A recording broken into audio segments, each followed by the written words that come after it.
He once looked at the woman who loved him with everything she had, and told her she was too plain to be proud of. No drama, no shouting, just one sentence that shattered her self-worth. Years later, when the world finally noticed her light, he came back on his knees, begging for another chance. But some doors, once closed by cruelty, never open the same way again. In a quiet American town where everyone knew each other's business, there lived a woman named Hannah Brooks. She wasn't loud. She wasn't flashy. She didn't turn heads when she walked into a room. Hannah was the kind of woman people noticed only after she left, because she brought warmth with her. She volunteered at the local library, helped her neighbors without being asked, and believed deeply in loving people as they were. She dressed simply, minimal makeup, soft smiles, and for years she believed that love didn't need performance. It needed honesty. Hannah had loved Ethan Miller since college. Ethan was charming, ambitious, and painfully concerned with how the world saw him. He loved success, applause, validation, and at first he loved Hannah, at least the version of her that made him feel grounded.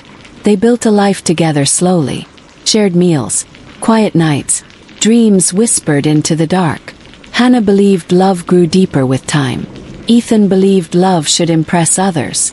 As years passed, Ethan's ambition sharpened.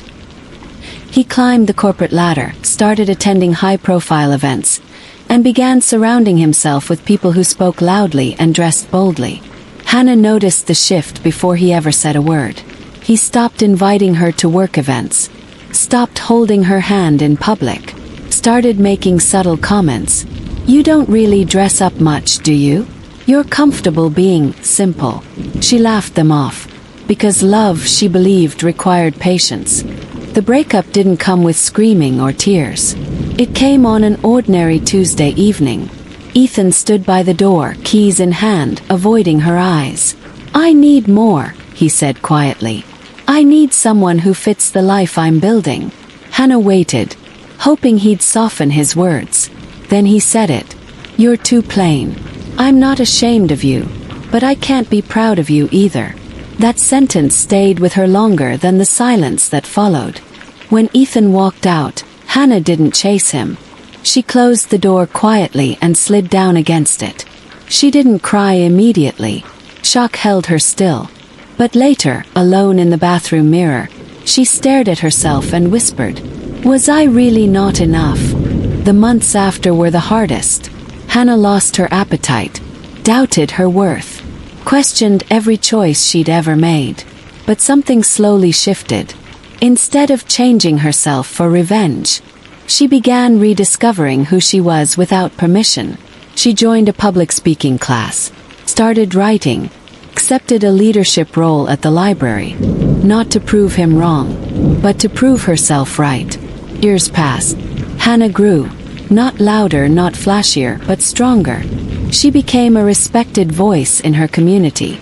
Her calm confidence drew people toward her. She learned something powerful. Plain was never the problem. Being unseen by the wrong person was. Ethan's life, on the other hand, didn't age as gracefully. The flashy relationships faded. The admiration he chased became exhausting. The people he impressed never truly stayed. And late at night, when success felt hollow, he thought of Hannah, the woman who loved him before applause mattered. They ran into each other by chance. Coffee shop, midday, ordinary. Ethan barely recognized her. Not because she looked different, but because she stood taller, confident, peaceful. He stammered her name. "Hannah." She smiled politely.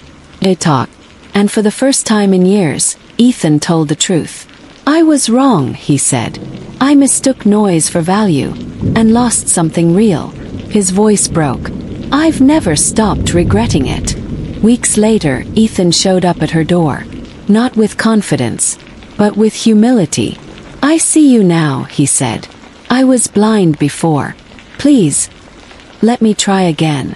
Before we continue, if this story resonates with you, subscribe to the channel and turn on post notifications So you never miss real-life stories about love, growth, and self-worth.